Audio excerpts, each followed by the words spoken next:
Aloha, everybody. Thank you so much for coming. I am very excited to be here today and talk to you about the future of AI that we're creating together. And the thing we're looking forward the most is probably not this forward-looking statement, but I still have to say it. This is the most forward-looking of all the keynotes, so please do not make any purchasing decisions based on the things you'll see here and only based on products that are actually available. All right, now to the fun parts. AI is currently in what I call a dual state. And you can roughly categorize those two states as the electricity and the sci-fi state. And the electricity state, AI is basically ready to have a huge impact on a variety of different applications. In agriculture, you can already use AI to weed out just the things around a lettuce head, for instance. In commerce and in the supermarket, we can already use computer vision to count different kinds of objects you see in the shelf and identify them and make sure they're placed in the right order. For driving, we already have driving assist features that help you stay in the lane. And in medicine, we can classify specific types of breast cancer and histopathology images or brain bleeds and head CT scans. But in each of these applications, that is just the first one, where we applied AI like electricity was applied to all the different industries out there. What is also in the other state, though, the sci-fi state, is that we still can have full general conversations with an AI. We don't have fully self-driving cars that can deal with all kinds of complex situations and don't need a steering wheel anymore. We don't have fully autonomous tractors giving us an unlimited food supply. And we don't, will not for a long time, be able to do all the different types of things that a doctor does. And so that is exactly what we at Salesforce are also focused on. We're focused on trying to predict this future, and the best way to predict is to actually create. So in our group, we actually now have 4 different subgroups. And this, I think, is an interesting change to where we were a couple of years ago, when we really were just on the fundamental science part. Now, we still do fundamental science because that second sci-fi bucket, we can work on making that more and more real.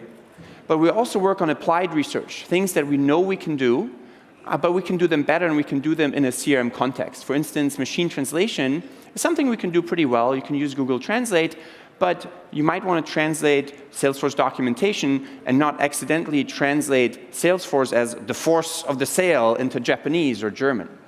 And so we work on applied research, and then we connect that applied research to a new product incubation. Really excited, and you'll see some of the things that we had talked about last year as almost in the sci-fi bucket, things that we're working on in the incubation and are actually going open beta now. And then we've also seen a lot of different AI problems that actually boil down to the same kinds of algorithms. For instance, text classification. You might want to classify a tweet and know whether it's a positive or negative sentiment and whether a marketing campaign has changed how people perceive your product or your brand. But the same underlying algorithm can be used to do case classification and route emails into different places in your company. An email comes in, you might automatically assign it to sales or service teams. So we see these different problems across the company and have built a platform. And now we have this virtuous cycle where in several cases the fundamental science influences what kinds of products we think will be possible. But sometimes also we have applied research and a platform realizing new problems that there hasn't been any research about. And so we've had a tremendous amount of patents and papers that we publish and share. We open source code, and the research community has really given us a warm welcome now that we're a part of it. So for today's keynote, our main headline is the end of data entry and the beginning of data conversations. And you will see what we mean with that throughout this talk. We'll actually talk about OCR, something that you think is kind of solved, but it's kind of solved in a way that wasn't until this research quite ready for you to really use in complex situations. And we'll actually make it real. And the same with voice. Voice is finally here. And voice, being able to naturally interact with your CRM, is one of the reasons that the most annoying part of any CRM and system of records really in general is data entry, and with voice that can be much, much more seamless. But once you have all the data and you're able to get it into the CRM very easily, then you want to have these data conversations. And so we'll show you how you yourself don't have to know how to program databases anymore. And instead, we have researchers like Victoria Lin who worked on translating natural language English questions into database or SQL queries for you. And that is one of the data conversations. Ming, one of our senior directors of research, will talk about an actual fully conversational AI using all that's available right now. And that will be a really exciting live demo of that capability. And we'll have some incredible research done by Nitish on generating whole documents, long sequences of text, which was impossible just a couple of years ago. But his model is one of the largest, or the largest language model in the world that is publicly released. And as we're exploring and realizing, wow, the end of data entry and the beginning of these data conversations, we're going to have more and more of these conversations together with an AI, and we were going to rely on it more and more. We want to make sure to know and have you know that we work on a trusted AI also. We're thinking a lot about ethics, and we'll talk about some of that throughout this keynote too. In the last chapter, Nazneen will talk about how we actually try to get these systems to be explainable so that as we rely on them more and more, we can really trust them. And what's interesting about this keynote is this is on the more technical side, and all the people that are coming on stage are the actual engineers and researchers who built and programmed these systems. So these are not your common and wonderful marketing folks that you're used to seeing on stage.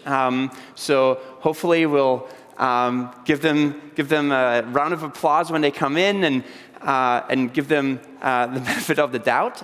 Usually they're hard at work programming every day, but I'm really excited to have them talk about their work. And so with that, I want to bring on stage Indira. She's our VP of Software Engineering in Salesforce R&D Group, and she will talk about making some of the things that we've developed in research real and bring them to you. Thanks, everybody. Thank you, Richard. It's great to be here today. Let's get started. Raise your hand if you just love manual data entry. Nobody? Of course not. Nobody enjoys logging calls, creating reports, and updating tedious records. You're professionals, and you want to spend your day serving your customers. Well, one exciting thing about the field of AI is that it makes us all more productive. And Salesforce Research is committed to advancing AI that keeps you doing your most important work and helps you do the same for your customers. The end of data entry is the beginning of data conversations. Last Dreamforce, we announced Einstein Voice Assistant in closed beta. This application showcases how we can leverage state-of-the-art voice and natural language understanding to intelligently automate data entry and your interactions with Salesforce CRM through a voice interface.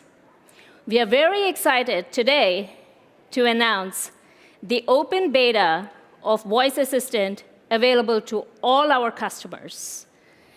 Please be sure to check out our voice tech in the Einstein booths and breakout sessions. One other example of using AI advancements to boost productivity is by bringing together OCR and NLP technologies to automate data and content uploads into CRM. Optical Character Recognition leverages advances made in computer vision technology to extract data from documents. Business card readers, table scans and uploads, identifying and extracting part and label information are some applications of OCR. Well, these are just some examples of how AI can be used to intelligently automate data entry into CRM. And now I'd like to welcome Victoria, a research scientist in our team, to tell us more about how AI can be used to extract data out of CRM. Thank you.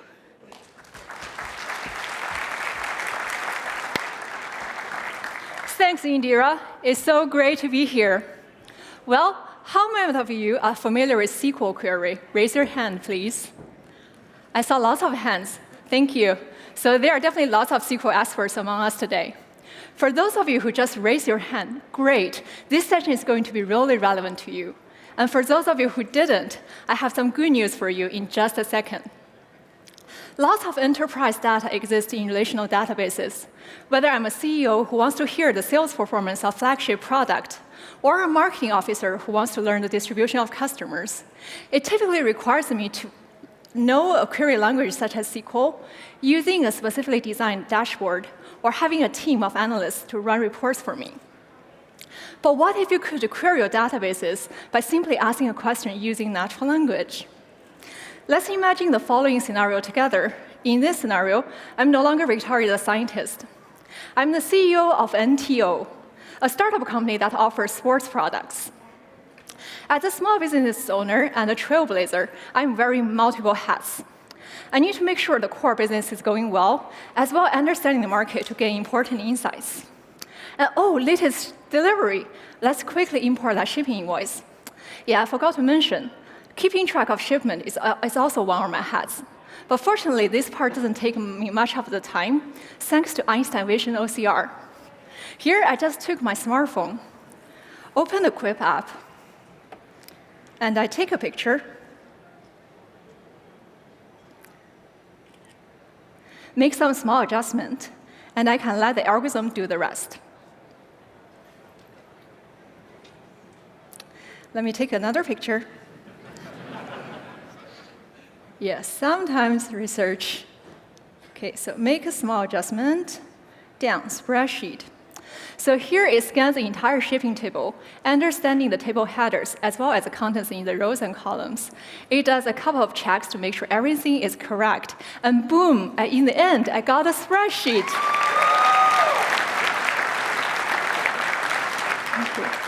This is ready to be directly imported into my CRM. And Camera has become my new keyboard. Looks like we got a large section of hoverboards. Recently, they have become a huge hit. I want to understand more about this trendy product in terms of where we sell it, how much we sold it for, and how many we have sold. So I came to my personal data scientist, Einstein, my great buddy at work, to learn what advice it has to offer. Hey, Einstein. Hi. What is the cost of hoverboard?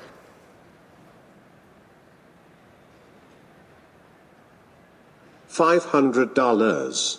OK, $500. That's slightly above the market price. I wonder how did our sales go? Hey, Einstein. Hi. Find me the customer orders of hoverboard and sort them by date.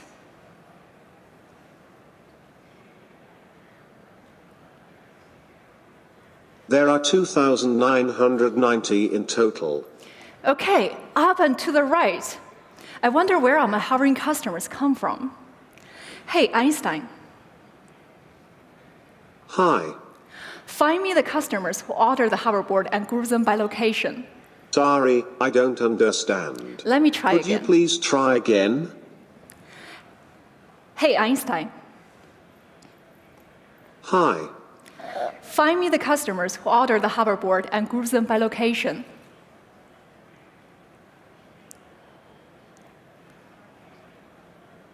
There are 2,990 in total. Washington, Nevada, Indiana, New York, and Indiana. Let's definitely get more people to ride hoverboards in California.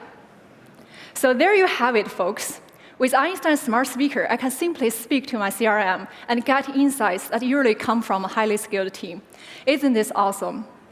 Would it be even better if I tell you that all these are not just imagination? There is a real algorithm running in the backend of Einstein's smart speaker, which interprets the natural language questions I asked, together with the database schema in the CRM. This is the basis of some of my research. At Salesforce Research, we train a type of neural network which interprets natural language questions and translates them to SQL queries end-to-end.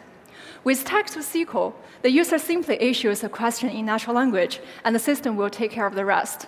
This includes identifying the database structure in terms of the primary keys and foreign key links, representing the natural language questions and database schema in a joint vector space, decoding the SQL query from this vector space by generating the SQL keywords, copying value phrases from the natural language, and table and column names from the schema.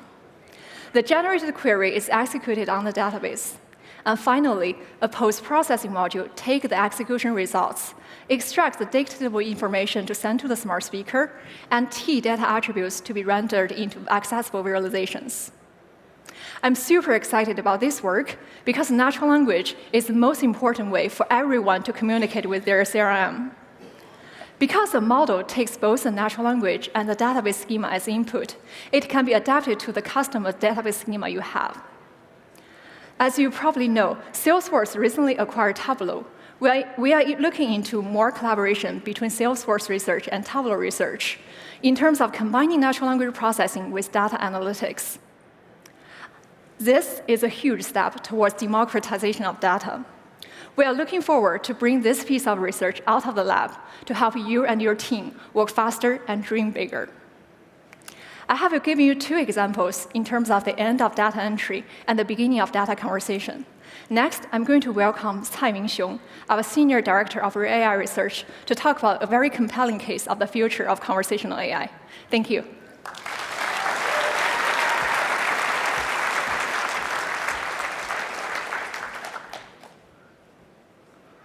Thanks, Victoria.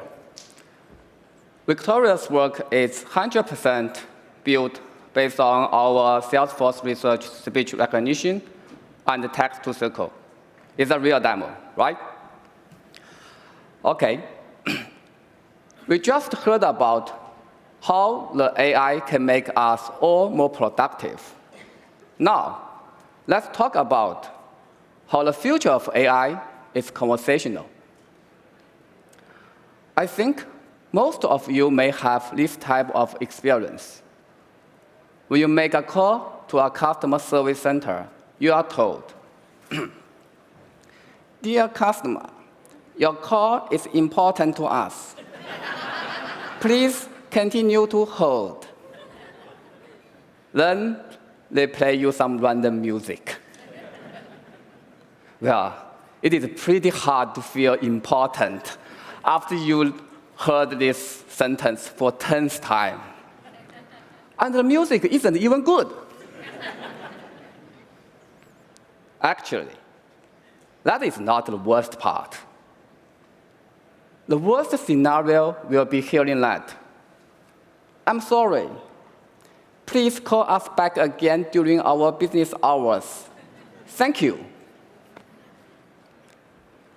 In this situation, let's imagine if you have a conversational AI agent that can help you solve your problem.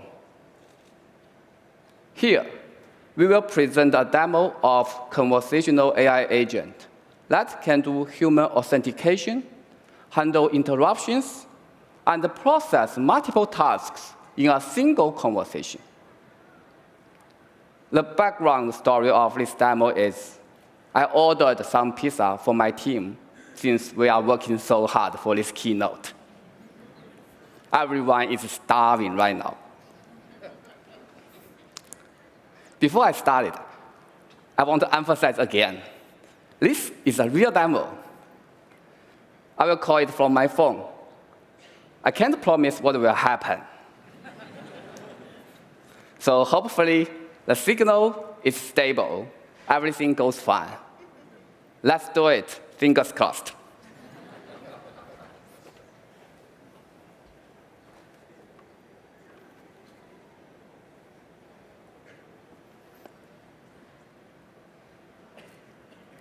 Hi, Kanan. I am the digital assistant for Northern Trail Pizza Center. What can I do for you? Hi, I just ordered some pizza. Is my pizza on the way?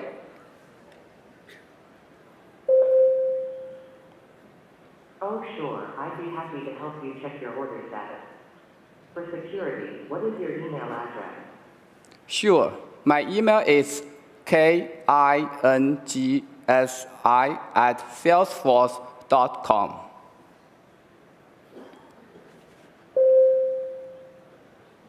Okay, so KINGSI@salesforce.com. Yes. Got it. What is your zip code? The zip code is 94301.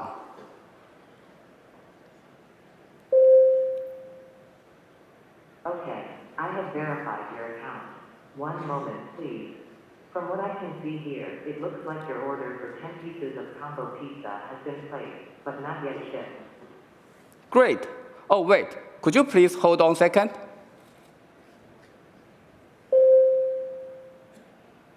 Sure.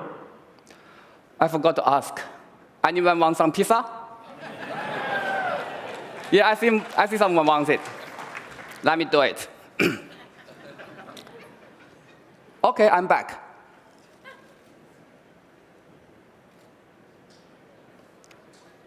Hi, I'm back. Welcome back.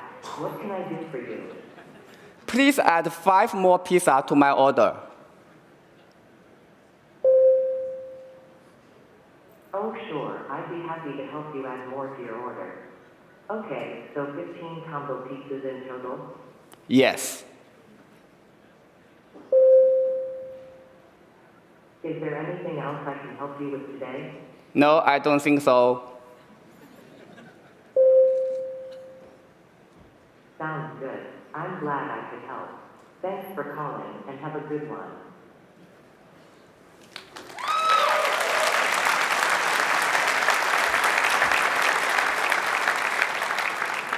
Yes, this is the first ever demo of a fully autonomous conversational AI agent in front of a large live audience. It is not pre-recorded. These are true AI systems that we just interacted with, fully built at Salesforce Research. The entire system works today, and in the future, it will be even more seamless, faster, with more capabilities. And you will never have to wait for customer calls again. Now, let's get into how it works. Our system consists of multiple different components. In each turn, the voice engine transcribes human voice into text. It is also called speech recognition. Oh, I want to add one more thing. At Salesforce, equality is one of our values, and it also applied to AI research and development. In our team, we constantly work hard to make sure our voice engine is accessible to different accents. Given this unbiased and accent-robust transcript, the NLU engine, Natural Language Understanding Engine, analyzes the customer's feelings, the intent, and the key informations. Then the dialogue management engine decides what is the next best action and generates the response.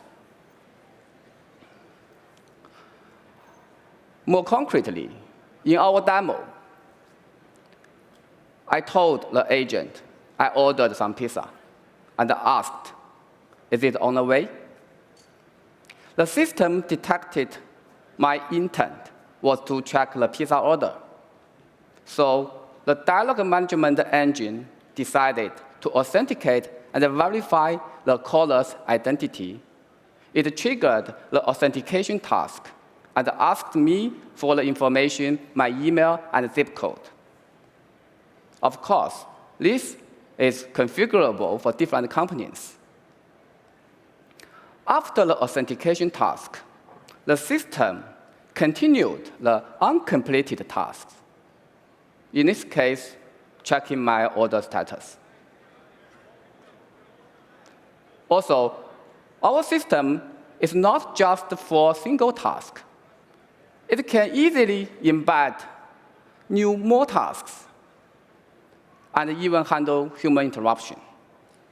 In the demo, we paused to get more feedback from you and changed the order to have more pizzas. Yes, this is our conversational AI system. With it, congrats.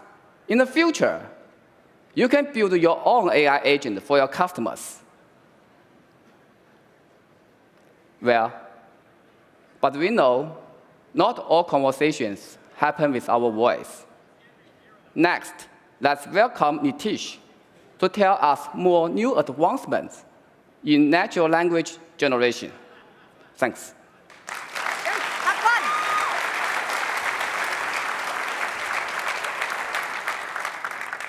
Thanks, Meng.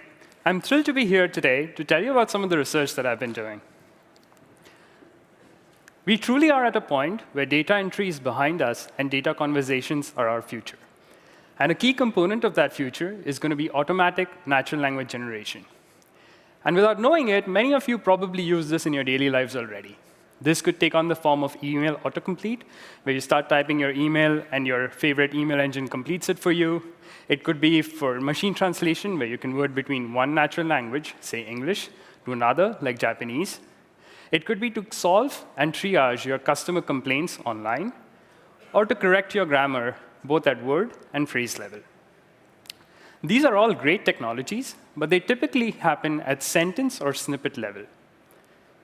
Here at Salesforce, we are looking always to push the state of the art in natural language processing and set out with an ambitious goal of doing long-form text generation. So that means we are not generating the next sentence. We're generating the whole article. In that respect, I'm thrilled to announce Control. It's the world's largest open-source language model. It has an unprecedented 1.63 billion parameters and has been trained on 140 gigabytes of text, which includes millions of documents, thousands of books, and also all of Wikipedia. Now, Control is simply trained to predict the next word given a history of few words. And by doing this over and over again, we can generate as much as 500 words into the future. One defining feature of Control also is that it's easy and explicit to communicate to the model what your intentions and background is. And finally, we understand that this technology is not without its cause for concern, so we are working actively with our partners to ensure that we promote understanding and awareness of how this model can and should be used and to mitigate any negative consequences. Without any further delay, though, I do want to show you a quick demo that highlights some of this functionality. And MJ and Ankit are helping me out here, but I do want to emphasize while they get set up that this is also a live demo. This is not like simulated or recorded in any way. So let's just go off to the demo server, and here we go. So imagine for a moment that I'm no longer a research scientist. I'm actually a marketer for Northern Trail Outfitters, and the company is releasing a new hoverboard that I have to write a press release about. Now, I could do this myself, but I'm going through a little bit of a writer's block. So I'm hoping that Control can help co-create with me. So to start off, I'm going to give it 2 bits of inputs. One, I'm going to select the genre to be press releases. That's from a bunch of genre that we can choose from, and it's essentially telling Control to complete my sentences as if it was a press release. The next, I'm going to give it some initial seed text so it knows what the press release is about. So I'm just going to write out, today we are releasing the most affordable wheelless hoverboard. It's just some seed text for it to understand what the context is. And just like you do in your browser or in your code complete editors, you'd hit tab for it to trigger a completion. This is calling a real live backend model, and it's coming back with something that I would write myself. It's emphasizing the 2 things that I would do myself, which is affordability, that it's not going to break your bank, and the second is that it's exciting, that it's a thrill to write. Now, with existing technology, this is as good as it can get. Like you got your sentence completion, there's nothing more you can do. But not with Control. You can seamlessly hit tab again for it to generate another sentence, and because it's read millions and millions of documents, it knows what the most plausible next sentence is. So it came back with something about beginners and experienced writers will enjoy this likely, and that's great. That's exactly what seems to be a good point to talk about that.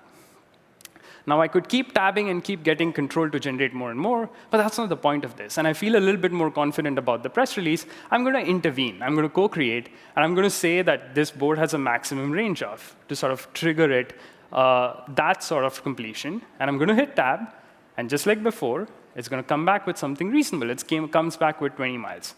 Well, that's not exactly true. Our board is actually using a more sophisticated technology. It's 50 miles. But that's not a problem, because it's not a take-it-or-leave-it situation. You can go in and seamlessly edit it. And not only are we doing this as easily, we're also influencing control's future generations. Now, I'm going to get a bit technical here, just for the sake of it. And we're going to type in how the board works. So we're going to say that the board works on electromagnetic propulsion. Now, if you're like me, it's been a while since we've taken physics classes, so I don't quite remember what that is. So I can either go on and read a few Wikipedia articles and try to summarize it myself, or I could just go on to the next line and choose a new genre to completion. So I can just say from my drop-down that I want it to be like Wikipedia. I wanted to use the information that it's learned from Wikipedia and finish my sentences as if it was writing an encyclopedia article. So I'm going to write off electromagnetism is, and hit tab just like before, and it comes back with a reasonable one-liner about what electromagnetism is. And again, we have not changed, we have not gone into a different tab, tried to do anything fancy. We're just simply using the same model in the back end to do this. And it comes back with this, and we can also go into a little bit of history of electromagnetism by just saying the theory of electromagnetism, and then hitting tab, and having it come back with a reasonable completion about James Maxwell. Now, it's important to fact-check this. Like, it's always important to check that the models are generating things that are plausible and correct. But in this case, that is correct. Maxwell did write a seminal paper in 1861 about this. Now, there you have it. You can keep going in Wikipedia. You can switch back to press releases, or go off into some of the other genres that we have available. But here, I hope I have given you a quick glimpse into what the future of AI looks like for writing. Next up, we have Nazneen, who's going to talk about how to make these systems more interpretable and explainable, and hence trustable. Thank you.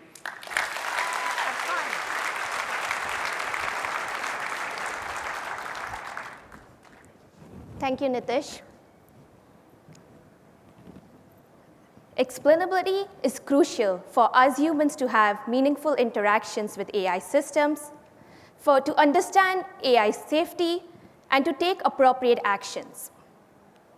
For example, if Einstein predicts you risk losing 2 of your customers, their current cost is too high, I recommend offering them a 15% discount. That's an AI system's prediction, the why behind the prediction, and the suggested response. So remember that trust is our #1 value. With the future of data conversations, we want to be able to have trust in these AI systems. And for that, we need explainability. We want AI systems to explain their reasoning. We want them to have common sense, just like people.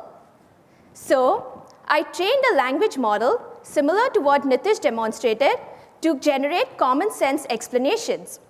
Let me give you an example. Say we have a question like, where would you not ride a hoverboard?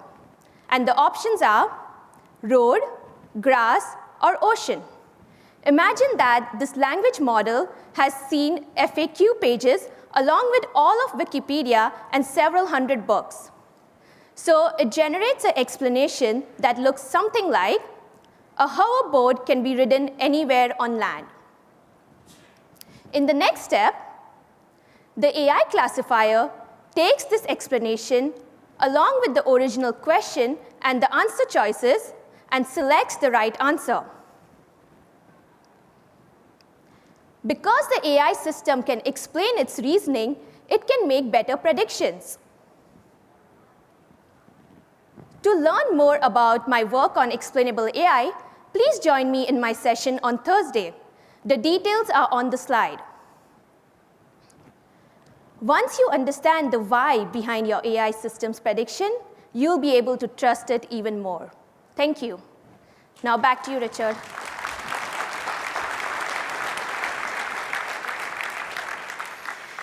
So I personally was pretty nervous because, again, those were all real-life demos. And you saw that sometimes they fail. And what you also saw is that we built them so they're robust and they can recover from failure, and those were not scripted. So I want to give a big round of applause to our demo team and all the researchers for their research.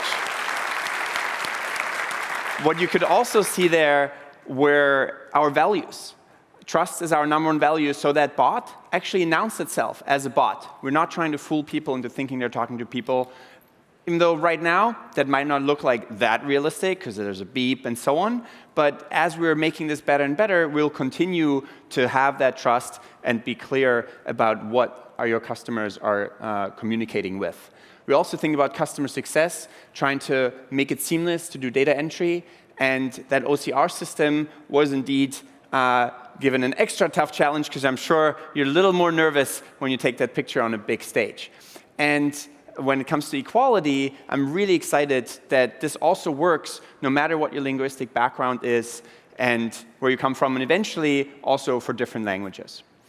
Now, we also realize that AI is basically an omni-use technology. You can use it for a lot of different things in the world, and we want it to be a force for good.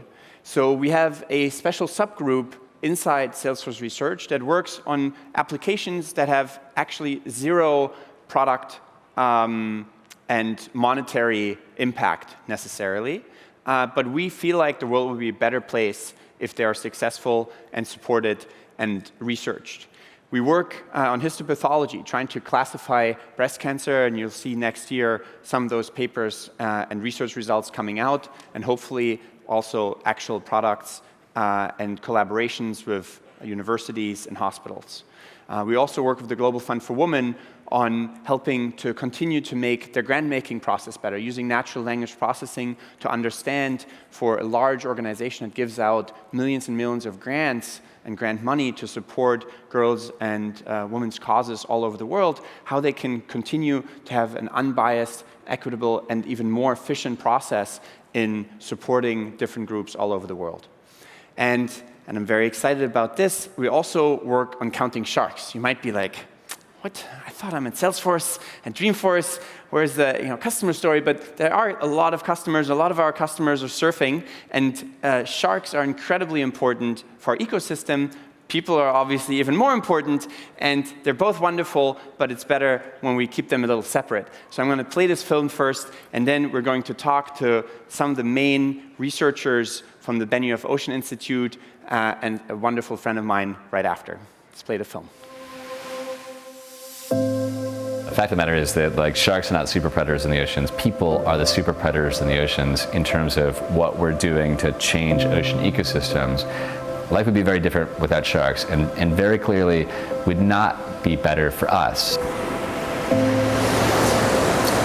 What do you think is the most dangerous shark in the oceans? The bull shark, the tiger shark, and the great white shark. Are the top 3 most dangerous sharks.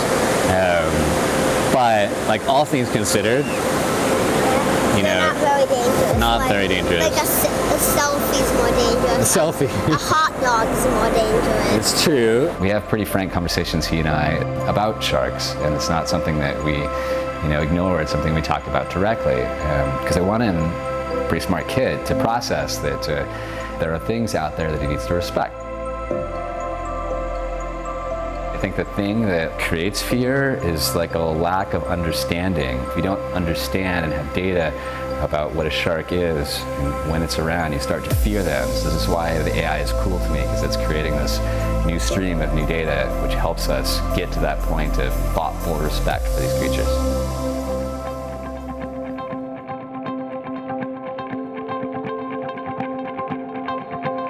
It's an interesting time in the United States. There's now more great white sharks spotted off the coast than we've ever seen before. And there's not a great resource for understanding those populations.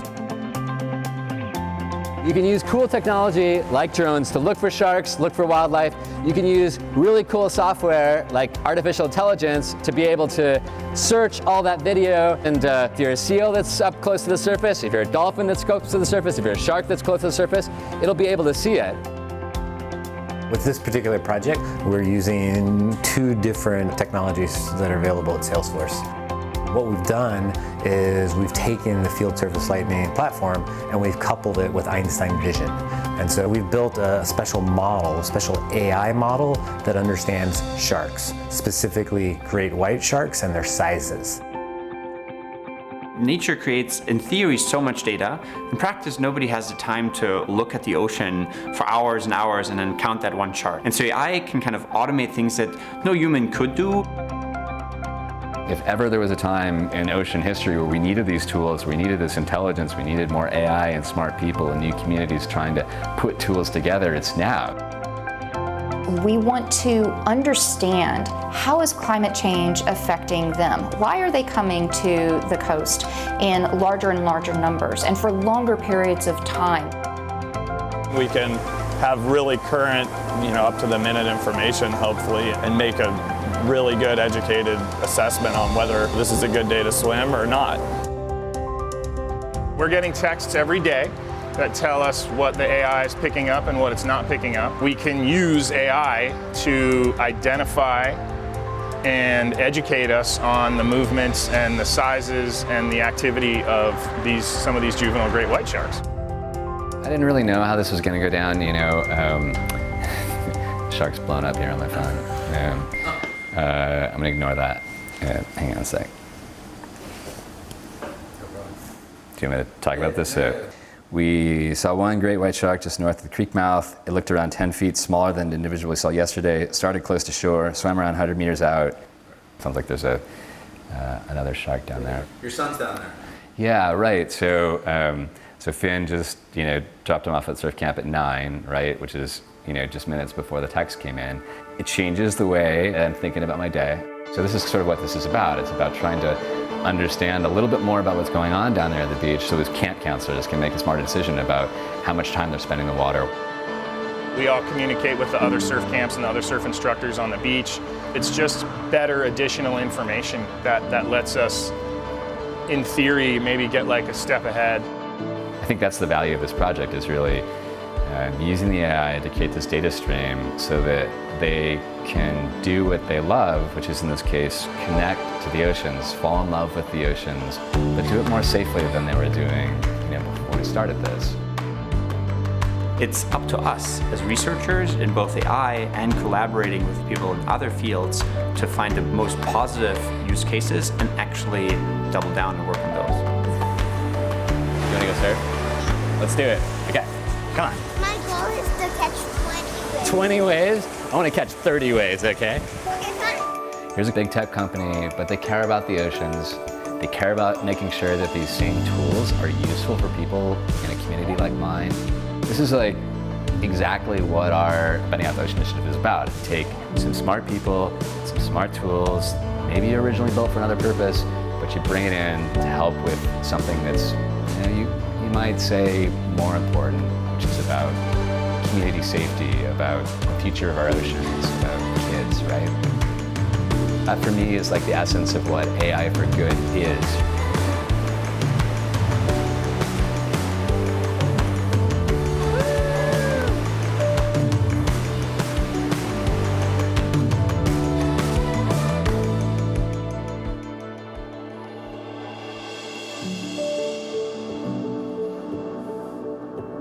Wow. That is our part in thinking about all the stakeholders and not just the shareholders. And I'm really happy that we have the support from the rest of Salesforce to be able to do that kind of work. And I'm really stoked to bring Doug on stage. He's a good friend of mine, and he is the main driver behind this project. Welcome, Doug. Hey. So Doug and I met him first, and on one of our first scuba dives together ever, as my first scientific dive, the goal was to count giant sea bass. It's apparently one of the closest to extinct species of California. There are only 500 or so left, and I was very excited to go with a real ocean marine biologist and have a scientific dive. And After our first 2 dives, the unfortunate count was 0. It was really just a normal dive with no giant sea bass. But then on the 3rd dive, we saw 10 of them. And that was a pretty large fraction of the entire species that's left of giant sea bass. And so across all our trips, I never asked you what I actually love most about scuba diving. Right. Thanks, Richard, and thanks for having me here. Probably an answer that will resonate with you. I think probably a lot of you know Dr. Socher's superpowers in the computer science domain. I've learned a little bit about that in our collaboration together, but he has a series of superpowers. One of those is being a very proficient diver and also being a very good underwater photographer. And there's a lot of beauty in your pictures, Richard, and it's that beauty, I think, that really resonates for me when I get a chance to be underwater. And it's the unexpected nature of that beauty. As you know, you can be diving, you go around the edge of a reef, you really never know what you're going to see. You might run into this intricate, beautiful anemone and anemone fish. Another day you could go around the edge of the same reef and you could run into a car-sized shark. It's that unexpected nature and beauty that's so special. It's like having your favorite art museum, and every time you go, the exhibition is different. Everything is changing. You know you're going to love it, you're going to fall in love with it, you're going to be inspired, but you never know what you're going to see.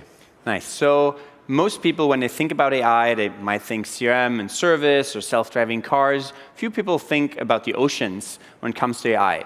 How did you have those ideas, and where do you see that connection? Yeah, well, I'm really grateful to be able to have this experiment to try to power AI or bring AI into ocean problem solving. I know there's a lot of more traditional domains for doing AI for good. I'm glad you guys are working in a lot of other spaces, but I think the oceans desperately needs more intellect and tool and help and tools like AI. So the beauty that I just referenced, the beauty that I talked about is a great peril. There's a lot of risk now for ocean life, for the services that we get from the oceans. We have traditional threats like overfishing, but we're also facing off in the oceans against a whole new set of mega threats we've never seen before, things like climate change, scourge of plastic pollutions. And so we need smarter tools, better tools, bigger brains to face off against those challenges. And in the oceans, I think, maybe I'm a little biased, probably share this bias with folks here in the room, that data is our strongest ally. It's perhaps the thing that will help us face off successfully against those kinds of challenges that I mentioned. And our problem in oceans is not having a paucity, not having enough data. It's actually having too much data and an inability to actually find the signal for change in all that data. We're being hit in the face by this fire hose of data. We've got sensors on submarines and penguins and reefs, right? And we have data coming at us in mass quantities. We don't always have the capability to figure out what the solution is for the problems we're facing off against. It's like the oceans, we're a sick patient, got a lot of sophisticated machines plugged in, a lot of data reading out here, but not necessarily a good diagnosis of that data. AI comes in to that ocean data, helps us figure out exactly what the illness is, and then importantly, helps us diagnose and apply a cure. So it's a really important moment in ocean history when we absolutely need these new higher IQ tools like AI. I love the projects that you're working on. In some ways, if he's successful, we might have to have the ability to do natural language processing on dolphin language or whale language. For this particular project, what was the most meaningful part for you? Yeah, well, as you saw, there's obviously a sort of personal component. It's a rare opportunity to actually have a study system that I immerse myself in and my family immerses themselves into. This beach is, for our community, our gathering place. It's like what Trafalgar Square might be for London. That's it for our community, the beaches. It's where we go to, fall in love with nature, to fall in love with each other, to actually have a good, happy social experience, to recreate, do sport, right? But it's a place that we want to be wild, but we also want to be safe at the same time and find that sort of win-win. And I know there's sort of a lot of conversation about AI driving people apart, maybe being an isolating force when you have a machine and a network of friends or decision makers. For us, what was really surprising, was really special, was that you had this community, and we're actually brought together more as a result of the AI. We had good data that helped us sit around the table, and a whole bunch of strange species that don't always sit around the table together, surf school instructors and marine biologists, and computer scientists and computer engineers and lifeguards and whatever, all sitting together that felt more empowered because we could see more and understand more about this space we cared about. It's a moment in ocean history where we absolutely need to have more people falling in love with the oceans rather than the other way around, and I felt like AI brought us together to help do more of that together. Wow, I love it. Thank you so much, and thanks again. Yep. Thank you. Wow. So with that, I hope we could inspire you to join us in the AI revolution. If you want to learn more about all the different research projects and the things that are coming out now, you can check out the Einstein Zones. We also have Einstein.ai, a website where we have all the papers and research that we publish available. Of course, you can take trailheads, and one thing that's quite interesting, if you work in a company and you want to do some joint research and develop joint IP and patents, we're excited to collaborate with you on both the short-term and the long-term AI research. And with that, thanks everybody for coming, and have a great Dreamforce. Bye-bye.